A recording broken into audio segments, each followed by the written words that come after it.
আমার নাম বিপ্লব। বয়স ৩৬ বছর। আমার ৩টা সন্তান আছে। তারা শহরের একটা নামকরা স্কুলে পড়াশোনা করে। আমি আমার ৩ সন্তানকে ভীষণ ভালোবাসি। আর ওদের ভালো ভবিষ্যতের জন্য আমি খুব পরিশ্রম করি। আমার নিজের একটা কাপড়ের দোকান আছে, যেটা আজকাল খুব কম চলছে। আমার বিয়ে আমার এক বান্ধবীর সাথে হয়েছিল। ও দেখতে তো সুন্দরী ছিল, কিন্তু ওর মুখের কথাও খুব কঠিন টাইপের ছিল। যা ওর মনে আসতো তাই বলে দিত। আমি প্রায়ই ওকে বুঝাতাম যে এরকমভাবে কাউকে বলতে হয় না। তোমার যদি কারো কথা খারাপ লাগে, তাহলে তার মুখের উপর এভাবে বলো না। কিন্তু ও আমার কথা বুঝতেই পারতো না। উল্টো ও বলতো যে আমি ভীতু নই, সাহসী, যে মুখের উপরই তার দোষের কথা বলতে পারে। আমার এই অভ্যাসটা একদমই পছন্দ হতো না, কিন্তু বেশিরভাগ সময় আমি ওর এই খারাপ অভ্যাসকে না দেখার মতো করে এড়িয়ে যেতাম। ওর এই অভ্যাসের কারণে আজকাল আমি ওর থেকে একটু দূরে দূরে থাকি। কাউকে কিছু বলার আগে এটা তো খেয়াল রাখা দরকার যে যাকে বলছে এই কথাটা তার খারাপও লাগতে পারে। আজকাল দোকানে বিক্রি কম হওয়ার কারণে আমি খুব টেনশনে ছিলাম। আমি সৃষ্টিকর্তাকে বিশ্বাস করা ব্যক্তি। দোকান খোলার আগে আমি ধর্মপাঠ করতাম এবং সৃষ্টিকর্তার কাছে প্রার্থনা করতাম। সৃষ্টিকর্তা আমার ব্যবসা যেন খুব ভালো চলে, কিন্তু আমার মনে হয় সৃষ্টিকর্তাও কোনো কারণে আমার উপর রেগে আছেন। একদিন আমি দোকানে বসেছিলাম, সকাল থেকে দুপুর হয়ে গেছে, কিন্তু একটা গ্রাহকের মুখও দেখতে পেলাম না। গরমের সময়ে কারেন্ট ছিল না। গরমের কারণে আমার অবস্থা খারাপ। তাই আমি হাত পাখা দিয়ে বাতাস করছিলাম। হঠাৎ আমার নজর সামনের কাপড়ের দোকানের উপরে পড়ল, যেখানে একের পর এক গ্রাহক আসছে আর অনেক অনেক জিনিস কিনে নিয়ে চলে যাচ্ছে। এরকম নয় যে আমার দোকান ছোট বা ভালো কাপড় নেই। আমার কাছে সব ধরনের কাপড়ই ছিল, কিন্তু তবুও মানুষ আমার দোকানে কমই আসতো। আমি সেই দোকানের দিকে এক নজরে তাকিয়েছিলাম। তখনই হঠাৎ এক সাইড থেকে ভিখারিনী এসে আমার দোকানের সামনে দাঁড়িয়ে হাত পেতে আমার কাছে কিছু চাইতে লাগলো। আমার সমস্ত ধ্যান সামনের দোকানের দিকে ছিল। আমি মনে মনে সৃষ্টিকর্তাকে অভিযোগ করলাম যে কেন আমার দোকানে খরিদ্দার আসছে না। তখন আবার ওই ভিখারিনী জোর গলায় বলল, বাবুজি, আমাকে একটা কাপড় দিন। ওর তীক্ষ্ণ আর জোরালো আওয়াজ শুনে আমি চমকে উঠে ওর দিকে তাকালাম আর ওকে দেখতে থাকলাম। উঁচু লম্বা একটা সুন্দরী যুবতী মেয়ে, একটা ছেঁড়া ফাটা পুরনো কাপড় পরেছিল, যেটা খুব নোংরা হয়ে গিয়েছিল। পায়ে একটা পুরনো চপ্পল ছিল, কিন্তু ওর গায়ের ফর্সা রং নাকের উপর একটা নথ চকচক করছিল, যেটা ওর গোল মুখের উপর খুব সুন্দর মানিয়েছিল।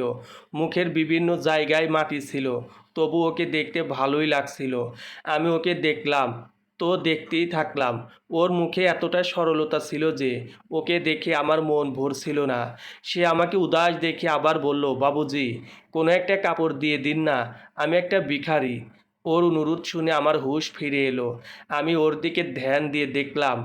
ও আশ্চর্য চোখে আমার দোকান দেখতে লাগলো। আমি বললাম, কাপড় তো দেব, কিন্তু আগে বলো তুমি কে। ও কাপড় থেকে নজর ঘুরিয়ে আমাকে দেখলো আর বলল, আমার নাম টিনা, আর আমি একজন ভিখারিনী। আমার ওর নামটা খুব ভালো লাগলো। আমি আবার জিজ্ঞেস করলাম যে কোথা থেকে এসেছো তুমি? ও বলতে লাগলো, এখান থেকে কিছুটা দূরে একটা ফাঁকা জায়গায় একটা ঝুপড়িতে থাকি। আমি ওর কথা শুনে মাথা নাড়িয়ে দিলাম আর একটা ভালো দেখে কাপড় বের করে ওকে দিয়ে দিলাম আর বললাম, এবার খুশি তো? নতুন কাপড় পেয়ে ও খুশি হলো। সেই কাপড়টা মাথায় জোরে বলতে লাগলো, আমাকে সুন্দর লাগছে না? মেয়েটি সত্যি কথাই বলছিল। এই কাপড়টাতে ওকে খুব সুন্দর লাগছিল। আমি বললাম, হ্যাঁ, খুব সুন্দর লাগছে। সে আবার আমাকে ধন্যবাদ দিয়ে ওই কাপড় নিজের থলির মধ্যে ঢুকিয়ে মনে মনে কিছু গুনগুন করতে করতে দোকান থেকে বেরিয়ে নিজের রাস্তায় চলে গেল। আমি এখনও ওর গুনগুনানি আর ওর চেহারার কথাই মনে মনে ভাবছিলাম। ওর যাওয়ার মাত্র মিনিট পাঁচেক পরেই একজন মহিলা দোকানে কাপড় কিনতে এসে পড়েন। আমি সেই ভিখারিকে আমার মাথা থেকে বের করে দিয়ে সবেমাত্র সেই মহিলার থেকে ফ্রি হয়েছি, তখনই আরও ২-৩ জন মহিলা আমার দোকানে এসে পড়েন আর কাপড় দেখতে থাকলেন। আর এর পরের ঘটনা চলতেই থাকলো। এখন এমন অবস্থা হয়েছে যে এক গ্রাহক গিয়ে পারে না, তার আগে আরেক গ্রাহক এসে পড়ে। আর এভাবেই সারাটা দিন চলতে লাগলো। আমার দোকানে গ্রাহক বাড়তে থাকলো। আর প্রতিটা গ্রাহক কমপক্ষে ২-৩টা কাপড় কিনতো। এখন আমার কাছে এতটা সময় নেই যে সামনে দোকানে কত গ্রাহক এলো আর কতজন গেল সেটা বসে দেখব। সারাদিন আমার দোকানে গ্রাহকদের লাইন লেগেই রইল। সন্ধ্যা হতে হতে আমার দোকানের অনেক কাপড় বিক্রি হয়ে গেল। আজকে প্রথমবার এতগুলো গ্রাহককে শান্ত করে আর নিজের প্রায় খালি দোকানের দিকে তাকিয়ে অবাক হয়ে গেলাম যে আজকে এসব হলো কিভাবে। একদিনই এত গ্রাহক এলো আর প্রায় পুরো দোকান খালি করে দিয়ে চলে গেল। আমি সমস্ত টাকা পয়সা এক জায়গায় করে আবার কাপড় কিনে এনে দোকান ভরে নিলাম। আর যে টাকা বাঁচলো সেটা নিয়ে বাড়িতে চলে এলাম। বাড়িতে এসে আমার বউকে এসব কথা বললাম, যেটা শুনে সেও খুব খুশি হলো আর সৃষ্টিকর্তাকে ধন্যবাদ দিল। পরের দিন রুটিন অনুযায়ী আমি আবার দোকানে গেলাম আর গ্রাহকের জন্য অপেক্ষা করতে লাগলাম। কিছু সময় পরে আবার সেই ভিখারিনী আমার দোকানে এলো, কিন্তু আমি এটা দেখে অবাক হলাম যে সে কাল যে ড্রেস পরেছিল সেই নোংরা ড্রেসটাই আজকেও পরে আছে। যদিও কালকে আমি তাকে একটা নতুন কাপড় দিয়েছিলাম, তবুও সে ওই নোংরা পুরনো কাপড়টাই পরে এসেছে। কিন্তু ওকে আমার ভালো লেগেছে। ওকে দেখি আমার মন অনেকটা হালকা হয়ে গেল। কিন্তু সে কালকের মতো আজকেও বলল, বাবুজি, আমাকে একটা কাপড় দিন। সে এত নরম আর সুন্দর শব্দে আমার কাছে কাপড় চাইলো যে আমি না করতে পারলাম না। তার উপর সরল মুখ দেখে আমি কোনোভাবেই না করতে পারলাম না। তাই আমি ওকে কিছু না বলেই একটা কাপড় দিয়ে দিলাম। আজকে আবার সে আমার দেওয়া কাপড়টা মাথায় নিল। কাপড়টা নীল রঙের ছিল। ওর ফর্সা রঙের সঙ্গে সেটা খুব মানিয়েছিল। সে আজকে আবার জিজ্ঞেস করলো, বাবু, আমাকে ভালো মানিয়েছে না? আমি বললাম, হ্যাঁ, তোমাকে খুব সুন্দর লাগছে। আমার কথা শুনে সে ঝট করে কাপড় উঠিয়ে দোকান থেকে বাইরে বেরিয়ে গেল। আর আমি ওর দিকে তাকিয়ে ওর যাওয়া দেখতে লাগলাম। ওর যাওয়ার কিছুক্ষণ পরেই আজকেও গ্রাহকের ভিড় লেগে গেল। একের পর এক গ্রাহক আসতে থাকলো আর আমি সারাদিন তাতেই ব্যস্ত থাকলাম। একের পর এক গ্রাহক সামলাতে সামলাতে ক্লান্ত হয়ে গেলাম। দুপুরের খাবার সময় হয়ে গেছে, কিন্তু এখনও দোকানে এত ভিড় ছিল যে ভিড় কম হওয়ার নামই নিচ্ছিল না। আমি মনে মনে ভাবলাম, আমি একা তো সামলাতে পারছি না, তাই কোনো ছেলেকে কাজে রাখতে হবে। সেদিনও আমার চিন্তা ভাবনার চেয়ে বেশি বিক্রি বাট্টা হলো। আর তাই আমি খুব খুশি ছিলাম। সেদিন সন্ধ্যাবেলায় আমি একটা ছেলেকে দোকানে কাজ করার জন্য রাখলাম। আমি ওকে বললাম, মাসের শেষে আমি তোমাকে বেতন দেব। আর ছেলেটিও রাজি হয়ে গেল। এভাবে ওই ছেলেটি আমার দোকানে কাজ করতে লাগলো। জীবন রুটিন অনুযায়ী চলতে লাগলো। আর আমার দোকান দিন দিন উন্নতি করতে লাগলো। কিন্তু এর মাঝে ওই ভিখারিনী প্রতিদিন আসতো আর আমার কাছ থেকে ফ্রিতে কাপড় নিয়ে চলে যেত। কিন্তু আমি কখনোই তাকে নতুন কাপড় পরতে দেখিনি। যেগুলো আমি ওকে দিতাম সেগুলোর মধ্যে থেকেও একটাও কাপড় পরেনি, বরং সব সময় নিজের সেই নোংরা পুরনো কাপড় পরে আসতো। একদিন তো আমি জিজ্ঞেস করেই ফেললাম, কেন তুমি আমার দেওয়া কাপড় কখনো পরো না? কিন্তু সে এসে আমার কাছ থেকে নতুন কাপড় নিয়ে চলে যেত। আমিও সৌন্দর্যে খুব ইমপ্রেসড ছিলাম, তাই ওকে নিষেধ করতে পারতাম না। এই কথাটা আমি আমার বাড়িতে কখনো প্রকাশ করিনি। আর না তো কখনো আমার স্ত্রীকে ওই ভিখারিনী ব্যাপারে কিছু বলেছি, কারণ আমি জানতাম এই কথা শোনার সাথে সাথেই আমার বউ আমাকে লেকচার দিতে শুরু করবে। ভিখারিনী প্রতিদিন আমার দোকানে আসতো আর নতুন কাপড় নিয়ে চলে যেত। কিন্তু ওর যাওয়ার পরেই আমার দোকানে গ্রাহকদের ভিড় লেগে যেত। এত ভিড় লেগে যেত যে মাথা চুলকানোর সময় পেতাম না। আমার দোকানে এই সময় খুব তাড়াতাড়ি উন্নতি করছিল। এখন আমার বাড়িতে টাকা পয়সার কোনো অভাব রইল না। আমি খুব অবাক হতাম যে ভিখারিনী আসার সাথে সাথেই কেন আমার দোকানে গ্রাহকের ভিড় লেগে যায়। আগে তো কখনো এরকম হয়নি যে আমার দোকানে এত গ্রাহক আসতো। বরং আমি তো সব সময় ফাঁকায় বসে থাকতাম আর বসে বসে সামনের দোকানের দিকে দেখতে থাকতাম, কারণ সেখানে সব সময় ভিড় লেগেই থাকতো। আমি লোভে পড়ে ওই ভিখারিনীকে প্রতিদিন নতুন কাপড় দিতাম, কিন্তু এখন আমার ওর উপর সন্দেহ হতে লাগলো। এখন আমি ভিখারিনীর ব্যাপারে সমস্ত খোঁজ খবর নেওয়ার চিন্তা ভাবনা করলাম, যাতে আমি জানতে পারি এসবের পিছনের কারণ কি। এরপরে একদিন যখন ওই ভিখারিনী আমার দোকানে এলো আর বলল, বাবুজি আমাকে একটা কাপড় দিন, তখন আমি তাকে একটা নতুন কাপড় বের করে তার দিকে এগিয়ে দিলাম।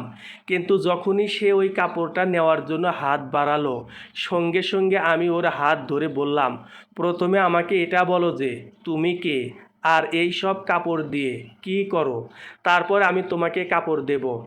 আমার কথা শুনে চিন্তায় পড়ে গেল আর বলল যে আমি পরি। আমি কিছুটা রেগে গিয়ে বললাম, আমি তো কখনো তোমাকে নতুন কাপড় পরতে দেখিনি, বরং তুমি তো সব সময় এই নোংরা ছেঁড়া ফাটা পুরনো কাপড় পরে থাকো। তখন সে বলল, বাবুজি আমি আমার বিয়ের জন্য এই কাপড়গুলো জোগাড় করছি। ওর এই কথা শুনে আমার মনে হলো হয়তো ও সত্যি কথা বলছে। তখন আমি চুপচাপ কাপড় ওর দিকে এগিয়ে দিলাম আর সেও কাপড় নিয়ে চলে গেল। কিন্তু আমি ওর সত্যিটা জানার জন্য মনে মনে সিদ্ধান্ত নিয়েছিলাম। আমি দোকানে কাজের ছেলেটিকে বসিয়ে দোকান থেকে একটা জিন্স আর শার্ট বের করে দোকানে বসে সেই নতুন জামা কাপড় পরলাম আর মুখে একটা মাস্ক পরে নিলাম। আমার দোকানে কাজ করা ছেলেটা আমাকে এই রকম নিজের চেহারা বদলাতে দেখে চমকে উঠে জিজ্ঞেস করে যে আমি এইসব কেন করছি। কিন্তু আমি ওর প্রশ্নের কোনো উত্তর না দিয়ে ওকে দোকানের খেয়াল রাখতে বলে দোকান থেকে বেরিয়ে গেলাম। দোকান থেকে বাইরে বেরিয়ে তাকিয়ে ওই ভিখারিকে দূরে যেতে দেখলাম। আমি তাড়াতাড়ি করে ওর পিছন পিছন চলতে শুরু করলাম। ওই ভিখারিনীর রাস্তার এক জায়গায় দাঁড়িয়ে লোকের কাছে পয়সা চাইতে লাগলো, কারো কাছে খাবার চাইতে লাগলো আর নিজের পুটলিতে ভরতে লাগলো। এরপর সে এগিয়ে যেত, আমিও লুকিয়ে লুকিয়ে ওর পিছন নিচ্ছিলাম, যাতে আমি সব কিছু জানতে পারি। এখন অবধি ওর আমার উপর কোনো সন্দেহ হয়নি, কেননা আমি নিজের চেহারা পুরো বদলে ফেলেছি আর আমি ওর থেকে কিছুটা দূরেই ছিলাম।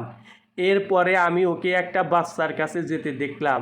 ও নিজের থলি রেখে সেই বাচ্চার সাথে কিছু সময় কথা বলল, তারপরে ওর মাথায় হাত বুলিয়ে আদর করতে লাগলো। তারপরে আবার সামনের দিকে এগিয়ে যেতে লাগলো। ভিখারিনী হেঁটে হেঁটে যাচ্ছিল, তাই আমাকেও হেঁটে হেঁটে ওর পিছন পিছন যেতে হলো।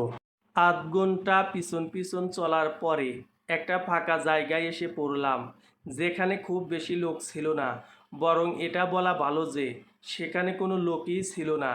থাকার মধ্যে সেখানে কয়েকটা ঝুপড়ি ছিল, আর সেই ভিখারিনী একটা ঝোপের দিকে এগিয়ে যাচ্ছিল। এখানে যতগুলো ঝুপড়ি ছিল সেগুলো একটা আরেকটার থেকে কিছুটা দূরে ছিল, আর প্রতিটা ঝুপড়ির সামনে পর্দা লাগানো ছিল, যার কারণে ঝুপড়ির ভিতরে দেখতে পাওয়া খুব মুশকিল ছিল। আমি ওর পিছনেই ছিলাম। ও একটা ঝোপের কাছে এসে তারপরে সেই ঝুপড়ির পর্দা সরিয়ে ভিতরে ঢুকলো। কিন্তু এটা দেখে আমার জীবন বেরিয়ে যাচ্ছিল যে সেই ঝুপড়ির ভিতরে অনেকগুলো ছোট ছোট বাচ্চা বসে বসে কান্না করছিল। ওই ভিখারিনীর সাথে একটা কম বয়সী মেয়ে ছিল। সেই মেয়েটি ওই বাচ্চাগুলোকে চুপ করানোর চেষ্টা করছিল। এই ঝুপড়িতে এতগুলো বাচ্চাকে একসাথে দেখে আমি চিন্তায় পড়ে গেলাম যে এতগুলো বাচ্চা ওর হতে পারে না, কেননা একে তো এত কম বয়স, তার উপর তাকে দেখে তো বিবাহিত মনে হয় না। তাহলে এর মানে কি দাঁড়ালো যে এই ভিখারিনী বাচ্চাদের চুরি করে এনেছে আর এখন ওদেরকে নিজের কবজায় রেখেছে। হয়তো এই বাচ্চাদের বদলে তাদের মা বাবার কাছ থেকে টাকা পয়সা আদায় করে, না হলে এই বাচ্চাগুলোকে নিজের মতো ভিক্ষার ব্যবসায় নামিয়ে দেয় আর টাকা পয়সা ইনকাম করে। আর এটাও হতে পারে সে বাচ্চাগুলোকে বেআইনিভাবে বিক্রি করে দেয়। এই সমস্ত কথাই আমার মাথায় আসতে লাগলো। এখন আমার এই ভিখারিনীর উপর দয়া দেখানোর জন্য নিজের উপর আফসোস হতে লাগলো। আমি নিজেকে ধিক্কার দিচ্ছিলাম যে ও সরল সুন্দর, মুখ দেখে আমি ভুলে গিয়েছিলাম আর ওকে এতদিন ধরে ফ্রিতে কাপড় দিয়েছিলাম। আমি একটা গাছের পিছনে দাঁড়িয়ে নিজেকে ধিক্কার দিচ্ছিলাম, কিন্তু আমার চোখ সামনে ভিখারিনীর দিকে ছিল, যে ওই কম বয়সী মেয়েটাকে কিছু বলছিল আর ওই মেয়েটা নিজের মাথা নাড়িয়ে ওকে কিছু বলছিল। বাচ্চাগুলো কেঁদেই যাচ্ছিল, যার কারণে ভিখারিনী ফল বের করে তাদেরকে দিল। বাচ্চাগুলো সম্ভবত 3 থেকে 10 বছরের বয়সী হবে। আমি তাদের দিকে তাকিয়েছিলাম। তখনই পাশের ঝুপড়ির পর্দা সরে গেল, আর সেখান থেকে একজন বয়স্ক মহিলা বাইরে বেরিয়ে এলো। কিন্তু আমি অবাক হয়ে সেখানে ৮-১০টা বাচ্চাকে দেখতে পেলাম, আর তারা ৯, ১০ অথবা ১২ বছরের হতে পারে, যেখানে ছেলে মেয়ে সবই ছিল। ওই বয়স্ক মহিলা এখন এই ভিখারিনীর কাছে এসে কথা বলছিল। এখন আমার মনে দুশ্চিন্তা আসতে লাগলো, আর দুশ্চিন্তার কারণে আমার শরীর ঘামে ভিজে গেল। আমার মনে হতে লাগলো, এখানে তো ওর পুরো গ্যাং আছে, আর এদের এই বাচ্চাদের ব্যবসা অনেক দূর পর্যন্ত বিস্তৃত। আমি সেখান থেকে ফিরে নিজের দোকানে চলে এলাম, আর ড্রেস চেঞ্জ করে গভীর শ্বাস নিয়ে নিজেকে রিল্যাক্স করার চেষ্টা করলাম। কারণ এই সব কিছু দেখে আমার মাথা ঘুরে গিয়েছিল। আমি বুঝতে পারছি না যে আমার কি করা উচিত। আমি কাজের ছেলেটাকে ছুটি দিয়ে দিলাম, আর দোকান বন্ধ করে বাড়িতে চলে এলাম। বারবার আমার চোখের সামনে সেই সরল আর কান্না করা বাচ্চাদের মুখ ভেসে উঠছিল, যারা ওই ভিখারিনীর হাতে বন্দি হয়ে আছে। না জানি সে ওই বাচ্চাদের সাথে কি করবে। এই সব ভেবেই আমার শরীর কেঁপে উঠেছিল। আমি আমার সন্তানদের সঙ্গেও কোনো কথা বলতে পারলাম না। না হলে আমি আগে এসেই আমার সন্তানদের সঙ্গে কথা বলতাম, আর ওদের সাথে কিছুক্ষণ খেলতাম। আমার এই অবস্থা আমার বউয়ের চোখ এড়ালো না। আমাকে এরকম চুপ থাকতে দেখে আমার বউ জিজ্ঞেস করলো, কি হয়েছে, এত চিন্তিত কেন? আগে তো কখনো এরকম চিন্তায় তোমাকে দেখিনি। প্রথমে তো আমি এড়িয়ে গেলাম, যে কোনো ব্যাপার না। কিন্তু যখন ও জেদ করতে লাগলো, তখন আমি ওকে সব কিছু বলে দিলাম। শুধুমাত্র এটা ছাড়া যে আমি ওকে রোজ নতুন কাপড় দিই। যদি আমি ওকে এই কথা বলে দিতাম, তাহলে ও আমাকে বোকা গাধা ভেবে বোঝাতে শুরু করে দিত। তুমি এটা কেন করলে? ফ্রিতে এতগুলো কাপড় দিয়ে দিয়েছো কেন? আমার সমস্ত কথা শুনে আমার বউ চিন্তায় পড়ে গেল, কেননা এটা ছোট ছোট বাচ্চাদের জীবনের প্রশ্ন। হঠাৎ ও বলল, এই সবের একমাত্র সমাধান পুলিশ। তুমি পুলিশকে সব কিছু বলে দাও, যাতে তারা নিজেরাই ওই বাচ্চাগুলিকে উদ্ধার করে তাদের বাবা মায়ের হাতে পৌঁছে দিতে পারে। একমাত্র এভাবেই তোমার টেনশন কমবে।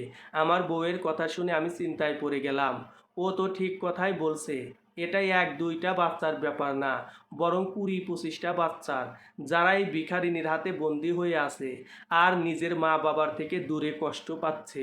আমি একলা ওই ভিখারিনীর সাথে পেরে উঠবো না, আর ওর পুরো গ্যাংদের আমার পক্ষে সামলানো খুবই মুশকিলের ব্যাপার।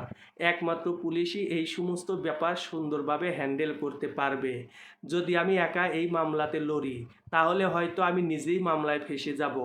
আমার বউয়ের কথা চিন্তা ভাবনা করে আমি এই সিদ্ধান্তে পৌঁছালাম যে এই ব্যাপারে পুলিশের কাছে বলাই ঠিক হবে। পরের দিনও সেই ভিখারি আমার দোকানে কাপড় নিতে এলো। তখন আমি কিছু না বলেই ওকে কাপড় দিয়ে দিলাম। আর তারপরে কাজের ছেলেটাকে দোকানে বসিয়ে আমি পুলিশ স্টেশনের দিকে রওনা হয়ে গেলাম। পুলিশ স্টেশনে গিয়ে আমার ৮ ঘন্টা অপেক্ষা করতে হলো। তারপর যখন পুলিশ ইন্সপেক্টর আসলো, তখন আমি তার কাছে গিয়ে পৌঁছালাম। তারপরে পুলিশ ইন্সপেক্টর জিজ্ঞাসা করায় আমি তাকে সব কিছু বলে দিলাম। আমার কথা শুনে ইন্সপেক্টর বললেন যে উনি নিজেই মামলা হ্যান্ডেল করবেন। ইন্সপেক্টর বললেন, তুমি শুধু আমাদেরকে ওই জায়গার লোকেশন বলে দাও, আর নয়তো আমাদের সাথে চলো। আমি পুলিশ ইন্সপেক্টরকে সেই জায়গার ব্যাপারে বললাম, আর বললাম আমি আপনাদের সাথে যাব, যাতে সব কিছু নিজের চোখে দেখতে পারি। আমি পুলিশের সঙ্গে আরও কিছু সময় কথা বলে তারপর সেখান থেকে বেরিয়ে এলাম। সন্ধেবেলা আমার কাছে ইন্সপেক্টরের ফোন এলো যে তারা এখন সেখানে রেড করতে যাচ্ছে, যাতে তাড়াতাড়ি করে ওই বাচ্চাদেরকে ছাড়ানো যায়, আর ওদেরকে ওদের বাবা মায়ের হাতে পৌঁছে দেওয়া যায়। দেরি করলে হয়তো ওই ভিখারি বাচ্চাদেরকে অন্য কোথাও পাঠিয়ে দেবে। আমি তখনই থানার দিকে রওনা হয়ে গেলাম, আর গিয়ে ইন্সপেক্টরের সঙ্গে দেখা করলাম। ইন্সপেক্টর পুরো রেডি হয়েই ছিলেন। ১৫ জনের টিম ছিল। আমি সেখানে আসতেই সবাই মিলে সেই ফাঁকা জায়গার উদ্দেশ্যে রওনা হয়ে গেলাম। রাস্তাতে তিনি আমাকে আমার ব্যাপারে জিজ্ঞেস করলেন যে আমি কে আর কি করি। তখন আমি কোনো কিছু না লুকিয়েই তাকে আমার সমস্ত কথা বলে দিলাম, আর আমার লুকানোর মতো কোনো কথাও ছিল না। এরপরে তিনি আমাকে অপরাধীদের ব্যাপারে বলেছিলেন যে কিভাবে মানুষ একে অপরের শত্রু হয়ে একে অপরের ক্ষতি করছে, নিজের লাভের কারণে অন্যকে মারা, অন্যের ক্ষতি করা, এগুলো এখন নর্মাল হয়ে উঠেছে। ওই যে বলে না, নিজে বাঁচলে বাপের নাম। আমি পুলিশ ইন্সপেক্টরের কথায় সহমত হলাম। কথায় কথায় আমরা সেই ফাঁকা জায়গায় পৌঁছে গিয়েছিলাম। ইন্সপেক্টর গাড়ি কিছুটা দূরে থামিয়ে দিলেন আর নিজের পুলিশ কর্মীদের বললেন, চারিদিক থেকে ঘিরে ফেলো। সমস্ত পুলিশ কর্মীরা মিলে ঝুপড়ি চারদিক থেকে ঘিরে ফেলল। আমি গাড়ির মধ্যে বসেছিলাম, কেননা পুলিশ অফিসার আমাকে বাইরে বেরোতে নিষেধ করেছিলেন। তিনি বলেছিলেন যে আমার বাইরে থাকা বিপজ্জনক হতে পারে গ্যাংয়ের লোকেরা মিলে হামলাও করতে পারে, আর এতে তোমার জীবন সংশয় হতে পারে। তাই আমি গাড়িতে বসে পুলিশের কাজ কারবার দেখছিলাম। ঝুপড়ি পুরো ঘিরে ফেলা হয়েছে। এখন ইন্সপেক্টর ওই ভিখারিকে বাইরে আসার জন্য বললেন। ইন্সপেক্টরের আওয়াজ শুনে সেই বয়স্ক মহিলা ভিখারি আর সেই কম বয়সী মেয়েরা বাইরে বেরিয়ে এলো। ইন্সপেক্টর বললেন, তোমরা চুপচাপ আমাদের সঙ্গে থানায় চলো। ইন্সপেক্টরের কথা শুনে ওরা তিনজনে কিছুটা চিন্তিত হয়ে পড়ে। আমি দূরে বসে ওদের হাবভাব দেখতে পাচ্ছিলাম। আমি দেখলাম ওরা হাত জোর করে ইন্সপেক্টরকে কিছু একটা বলছে, কিন্তু ইন্সপেক্টর মাথা নাড়াচ্ছেন। কিছু সময় পরে ঝুপড়ি থেকে সমস্ত বাচ্চারা বাইরে বেরিয়ে এলো, আর তারা এইসব দেখছিল আর কান্না করছিল। ইন্সপেক্টর তার নিজের পুলিশকর্মীকে বলল যে তারা যেন এই তিনজনকে গ্রেপ্তার করে নেয়। তারা তিনজন কান্না করতে করতে হাত জোর করছিল, কিন্তু ইন্সপেক্টর সেদিকে না দেখে ওদের তিনজনকে হাতকড়া পরিয়ে পুলিশের অন্য ভ্যানে উঠিয়ে দিলেন। কিছু সময় পরে ঝুপড়ি তল্লাশি নেওয়া হলো, কিন্তু তেমন কিছুই পাওয়া গেল না। কোনো দিক থেকে কোনো হামলাও হলো না। হয়তো ওর সঙ্গী সাথীরা কোথাও লুকিয়ে পড়েছে, আর তা না হলে তারা এখানে ছিল না। সমস্ত বাচ্চারা কান্না করছিল, কিন্তু তাদেরকে তাড়াতাড়ি করে পুলিশের গাড়িতে উঠিয়ে নেওয়া হলো, আর তারপর গাড়ি চলতে শুরু করে দিল। থানায় পৌঁছে ইন্সপেক্টরের সাথে কথা বলে আমার বিশ্বাস হলো যে তিনি এই বাচ্চাদেরকে তাদের বাড়িতে পৌঁছে দেবেন। এই কেসের জন্য আলাদা ফাইল তৈরি করা হলো। ওই দিন ভিখারিনীকে জেলে আটকে রাখা হলো। আমি খুব রিল্যাক্সে বাড়ি ফিরে এলাম। আমি খুব ভালো একটা কাজ করেছি, তাই ভিতরে ভিতরে খুব খুশি ছিলাম। বাড়িতে এসে আমি সব কিছু আমার বউকে বললাম, যেটা শুনে সেও খুশি হয়ে বলল, যাক, সব কিছু ভালোভাবে হয়ে গেছে, আর কোনো দিন সে কারো ক্ষতি করতে পারবে না। আমি ভাবলাম, যাক, শেষ পর্যন্ত এই বাচ্চাগুলো মা বাবার কাছে পৌঁছাতে পারবে। পরের দিন আমি রুটিন অনুযায়ী নিজের দোকানে এলাম। ওই ভিখারি আজকে আমার দোকানে এলো না, আর আসবেই বা কীভাবে? সে তো জেলের মধ্যে বন্দি। আমি শান্তিতে বসে গ্রাহকের অপেক্ষা করছিলাম, কিন্তু বেলা 11টা বেজে গেল, কোনো গ্রাহক ছিল না। আমি সামনের দোকানের দিকে তাকিয়ে দেখলাম আজকে সেখানে আমার দোকানে থেকে বেশি ভিড় ছিল। দুপুর পেরিয়ে সন্ধ্যা হয়ে গেল, কিন্তু সারাদিনে মাত্র একজন গ্রাহক এসেছিল, আর মাত্র একটাই কাপড় কিনে চলে যান। আমি কিছুটা টেনশনে পড়ে গেলাম যে আবার আমার দোকানের অবস্থা আগের মতো হতে চলেছে, যেটা ভিখারি আসার আগে ছিল। পরের 2 দিন এইভাবে পার হয়ে গেল, কিন্তু দোকানে কোনো গ্রাহকই ছিল না। ইনকাম একেবারে নাইয়ের মতো হয়ে গেছে। আমার দোকানের কাজের ছেলেটাও চিন্তায় পড়ে গেল যে যদি এরকমই চলতে থাকে তাহলে তো তার চাকরি চলে যাবে। আমি চিন্তায় ছিলাম, যদি এরকমই চলতে থাকে তাহলে ছেলেটাকে কোনোভাবেই কাজে রাখতে পারবো না, কারণ আমি ওকে বেতন দেব কোথা থেকে? আমি চিন্তায় পড়ে গেলাম যে আগে যেদিন ভিখারি আসতো সেদিন আমার দোকানে অনেক বেচা কেনা হতো, এখন সে আসে না, আর আমার দোকান একদম বন্ধ হয়ে গেছে। আমার মনে হচ্ছিল যে আমার উপরে ওর অভিশাপ লেগেছে, কিন্তু ও তো জানতোই না যে আমি ওর রহস্য পুলিশকে বলে দিয়েছি। এখন আমি খুব টেনশনে থাকতে লাগলাম, কেননা দিন দিন আমার দোকানে যে সমস্ত লোক আসতো তারাও আসা বন্ধ করে দিয়েছে। আমি সারাদিন দোকানে বসে মাছি মারতে থাকতাম আর গ্রাহকদের অপেক্ষা করতে থাকতাম। আমি আমার বউকে নিজের টেনশনের কথা বললাম, তখন সেও টেনশনে পড়ে গেল, কিন্তু এর সমাধান ওর কাছে নেই। আমরা তো জোর জবরদস্তি করে কোনো গ্রাহককে আমাদের দোকানে নিয়ে আসতে পারি না। একদিন হঠাৎ সেই ইন্সপেক্টরকে ফোন করে ওই ভিখারিনীর ব্যাপারে জিজ্ঞেস করলাম। ইন্সপেক্টর বললেন যে কোনোভাবেই নিজের মুখ খুলতে রাজি হচ্ছে না। এটাই বলছে যে এই সমস্ত বাচ্চা ওর নিজের, ওর সাথে ওর এক বোন আর বুড়িমা আছে। আর তারা এটাই বলছে যে এই সমস্ত বাচ্চা তাদের নিজেদের, তারা কোথাও থেকে বাচ্চা চুরি করে নাই। আর না তো তারা বাচ্চাদের ভিক্ষা করতে জোর জবরদস্তি করে, আর না তো এই বাচ্চাদের বিক্রি করে। অন্য কোনো গ্যাংও এর সঙ্গে নেই। আদালত ওই তিনজনের বিরুদ্ধে প্রমাণ জোগাড় করতে বলেছেন, কিন্তু ওদের বিরুদ্ধে কোনো প্রমাণই পাওয়া যাচ্ছে না। না তাদের যুক্তি থেকে এমন কিছু পাওয়া গিয়েছে যাতে প্রমাণ হয় যে ওরা এরকম কাজ করে। ইন্সপেক্টরের মুখে সব কিছু শুনে আমি অবাক হয়ে গেলাম। আমি তাকে জিজ্ঞেস করলাম, বাচ্চাদের কি হলো? তারা কি তাদের মা বাবার কাছে পৌঁছে গেছে? তাদের মা বাবা তো সাক্ষী দিতে পারে।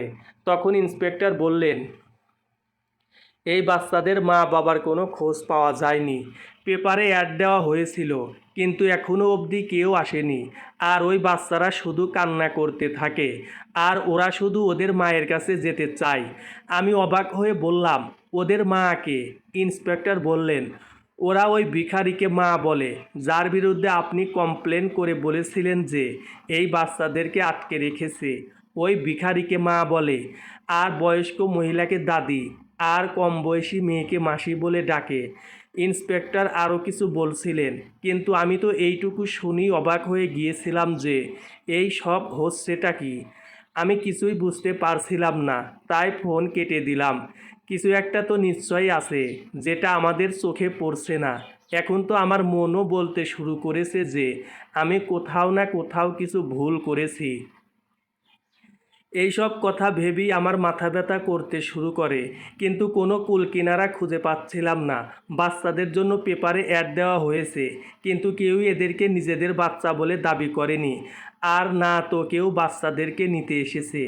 কিছু একটা ভেবে আমি কাজের ছেলেটাকে দোকানে রেখে নিজেই থানায় গিয়ে উপস্থিত হলাম। আর সোজা ইন্সপেক্টরের সঙ্গে গিয়ে দেখা করলাম, যিনি নিজেই মামলার কোনো কুলকিনারা খুঁজে পাচ্ছিলেন না। আমাকে দেখে তিনি আমাকে বসতে বললেন। আমিও তার সামনে গিয়ে বসলাম। আমি কিছু বলার আগে তিনি বললেন যে বাচ্চাদের কান্না করে করে অবস্থা খারাপ। ওরা শুধু ওদের মা, দাদি আর মাসির কাছে যেতে চায়। আমি ওদের মধ্যে যে সমস্ত বাচ্চারা বড় আছে তাদেরকেও জিজ্ঞাসাবাদ করেছিলাম। ওরা বলেছে যে ওদের মা কখনো ওদেরকে মারেনি। ওরা ওদের দাদি আর মাসির সঙ্গে থাকে। শুধু এটাই না, ওই বাচ্চারা এটাও বলেছে যে যখন থেকে ওরা বুঝতে শিখেছে তখন থেকেই ওরা এই তিনজনের সাথে থাকে। আর হ্যাঁ, ওদের মধ্যে বড় বাচ্চারা এটাও বলেছে যে ওদের মা কখনো কখনো নতুন বাচ্চাকে নিয়ে আসে, আর তারপরে সেও আমাদের সাথে থাকে।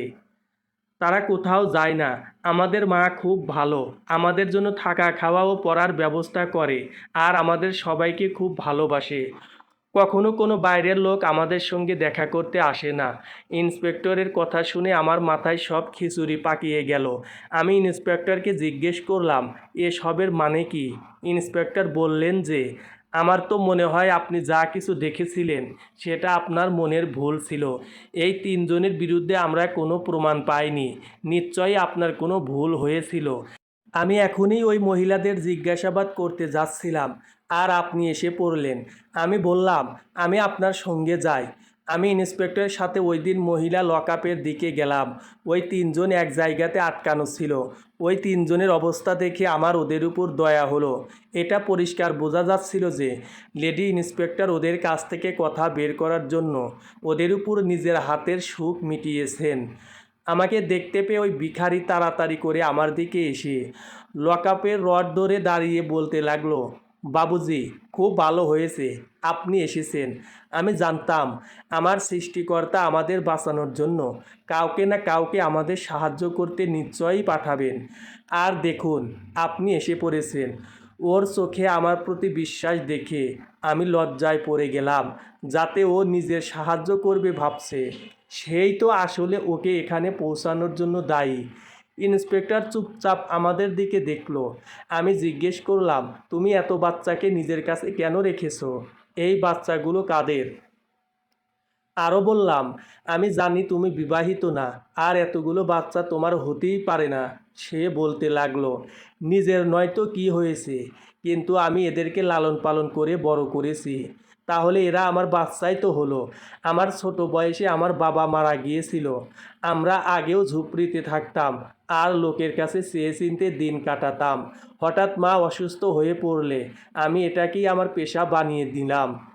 কেননা আমি অশিক্ষিত, কোথাও সম্মানের কাজ পাবো না। নিজেকে এতটা শক্ত সমর্থ বানিয়ে নিলাম যে কোনো পুরুষই খারাপ নজর দেওয়ার আগে ভয় পেত। আমি গলিতে গলিতে ভিক্ষা করতাম।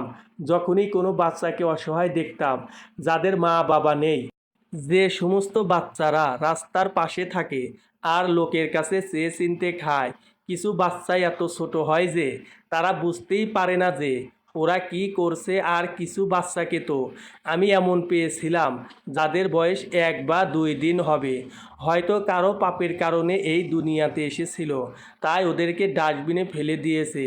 আমি সেই সমস্ত বাচ্চাদেরকে নিয়ে নিজের কাছে রেখে লালন পালন করতাম, তাদের দেখাশোনা করতাম। এভাবেই আমার এতগুলো বাচ্চা হয়ে যায়। মানুষের বাচ্চাকে নিজের থেকে দূরে করার সময় এটা ভাবে না যে তারা কত বড় পাপ করেছে। অনাথ বাচ্চাদের আত্মীয় স্বজনের এটা দায়িত্ব যে তারা অনাথ বাচ্চাদের লালন পালন করবে। কিন্তু আজকের দিনে মনুষ্যত্ব যেন শেষ হয়ে গেছে।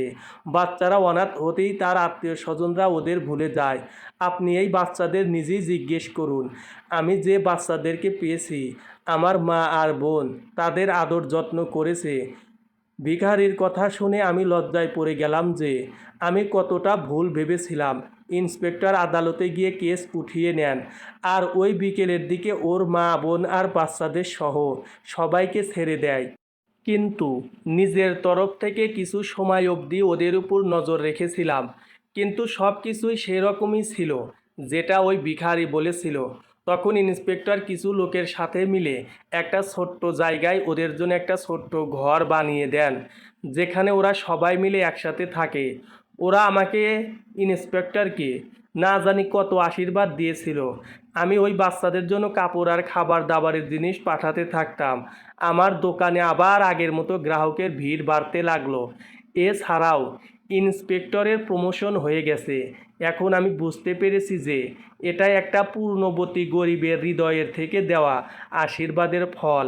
আমি সৃষ্টিকর্তাকে ধন্যবাদ জানাই যে আমি সময় থাকতেই সমস্ত সত্যিটা জানতে পেরেছি। সমাপ্ত।